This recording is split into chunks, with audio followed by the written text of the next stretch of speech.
ഈ ഒരു ദിവസം ചെയ്യേണ്ട കാര്യങ്ങൾ ഓർത്തിട്ട് മനസ്സില്ലാ മനസ്സോടെയാണ് ഞാൻ എൻ്റെ ഉറക്കം പകുതിക്ക് വെച്ചാക്കി അതിരാവിലെ എണീറ്റ് കഴിഞ്ഞാൽ ഇങ്ങനെ ഒരു 10-15 മിനിറ്റ് ഇരിക്കുന്ന എനിക്കിഷ്ടമാണ്. ഞാൻ പിന്നെ ഒട്ടും സമയം കളഞ്ഞില്ല, റെഡി ആയിട്ട് നേരെ ബ്രേക്ക്ഫാസ്റ്റ് കഴിക്കാൻ വേണ്ടി പോയി. പിന്നെ അത്യാവശ്യം ഓപ്ഷൻസും കാര്യങ്ങളും ഉണ്ടായിരുന്നു, പക്ഷെ എനിക്ക് ദോശയാണ് കഴിക്കാൻ ആഗ്രഹം ഉണ്ടായിരുന്നത്. അപ്പം ഞാനൊരു മീഡിയം സൈസ് ദോശയാണ് കഴിച്ചത്. അപ്പോൾ അത് കഴിഞ്ഞ് നേരെ ഞാൻ എൻ്റെ സിസ്റ്ററിനെ പിക്ക് ചെയ്യാനാണ് പോയത്. എനിക്കൊന്ന് ഷോപ്പിംഗ് ചെയ്യാനുണ്ടായിരുന്നു, അപ്പോൾ അത്യാവശ്യം കുറച്ച് ടൈം വേണ്ടി വരും, അതുകൊണ്ടാണ് നേരത്തെ ഇറങ്ങിയത്. ആദ്യം ഞങ്ങൾ പോയത് വൈറ്റ്ലയുടെ അടുത്തുള്ള ഒരു ചെറിയൊരു ബൊട്ടീക്കിലായിരുന്നു. പിന്നെ വെസ്റ്റ് സൈഡിലാണ് പോയത്, NH റോഡിലുള്ള. ഡ്രസ്സ് മേടിക്കുന്നതിൻ്റെ കൂടെ തന്നെ 3-4 ലിപ്സ്റ്റിക്കും മേടിച്ചു. അപ്പോൾ ലഞ്ച് കഴിക്കാനായിട്ട് വൈറ്റ്ലയിലുള്ള സിലോണിലാണ് വന്നത്. ചിക്കൻ ബിരിയാണി കഴിക്കണമെന്നുള്ള ഒരു ഉദ്ദേശത്തിലാണ് വന്നത്, പക്ഷെ അത് തീർന്നു പോയതുകൊണ്ട് ഫ്രൈഡ് റൈസും ചില്ലി ചിക്കനും കഴിച്ചു. പിന്നെ വേറൊരു ഫ്രണ്ടും കൂടെ ഉണ്ടായിരുന്നു, അപ്പോൾ അവരുടെ സ്പെഷ്യലായിട്ട് പാൽ ഇടിയപ്പവും പിന്നെ അതിൻ്റെ കൂടെ ബീഫിൻ്റെ എന്തൊരു കറി ഉണ്ടായിരുന്നു. ഒരു 5 വർഷത്തിന് മേലായി ഫ്രൈഡ് റൈസും ചില്ലി ചിക്കനൊക്കെ ഞാൻ കഴിച്ചിട്ട്. അതെങ്ങനെ ഞാൻ മിസ് ഔട്ട് ചെയ്തതെന്ന് അറിയത്തില്ല, പക്ഷെ വളരെ നല്ല ടേസ്റ്റ് ആയിരുന്നു കേട്ടോ.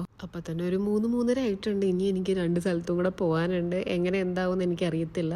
ഫുഡൊക്കെ കഴിച്ച് കഴിഞ്ഞാൽ സ്റ്റുഡിയോയിൽ വന്ന് അവിടെയും കോസ്മെറ്റിക്സിൻ്റെ സെക്ഷൻ ഉണ്ടായിരുന്നു, പക്ഷെ ഞാൻ അതിനൊന്നും നോക്കാൻ പോയില്ല. വെസ്റ്റ് സൈഡിലാണെങ്കിൽ ഞാൻ എടുത്ത എല്ലാ ലിപ്സ്റ്റിക്ക് 500 രൂപയിൽ താഴെ ഉള്ളൂ കേട്ടോ. എടുത്ത ഒരു ലിപ്സ്റ്റിക്ക് 100 റുപ്പീസ് സംതിങ്, വേറൊരു ലിപ്സ്റ്റിക്ക് വന്നിട്ട് 300 സംതിങ്. അങ്ങനെ സ്റ്റുഡിയോന്ന് ഡ്രസ്സ് എടുത്തതിന് ശേഷം അവിടെ നിന്ന് ഫോറം മോളിലേക്ക് ഞാൻ അവളും കൂടെ ഊബർ ഓട്ടോ വഴി പോവാണ്. എനിക്ക് ഇനിയിപ്പോൾ അധികം സമയമില്ല നിൽക്കാൻ, അതുകൊണ്ട് ഞാൻ നൈക്കേ പോയിട്ട് ഒരു ഷെയ്ഡും കൂടെ മേടിച്ചിട്ട് അവിടെ നിന്ന് സ്ഥലം വിട്ടായിരുന്നു. ഓൾറെഡി രാത്രിയായി. അപ്പോൾ രാത്രിത്തെ ഡിന്നർ മമ്മി ഉണ്ടാക്കിയിട്ടുണ്ട് കേട്ടോ. പനീറും ദോശയാണ്. പനീർ മമ്മി വീട്ടിലുണ്ടാക്കിയതാണ്. പണ്ട് മുതലേ ഞങ്ങൾക്ക് ഇങ്ങനെ പനീർ ഉണ്ടാക്കി തരും, ഒടുക്കത്തെ ടേസ്റ്റാണ്. വീട്ടിൽ നിന്ന് ഫുഡ് കഴിച്ചതിന് ഉടനെ ഞാൻ ഹോട്ടലിലേക്ക് പോകും. പിന്നെ 2 മണിക്കൂർ ഉറങ്ങിയതിന് ശേഷം ഞാൻ എയർപോർട്ടിലേക്ക് പോകും.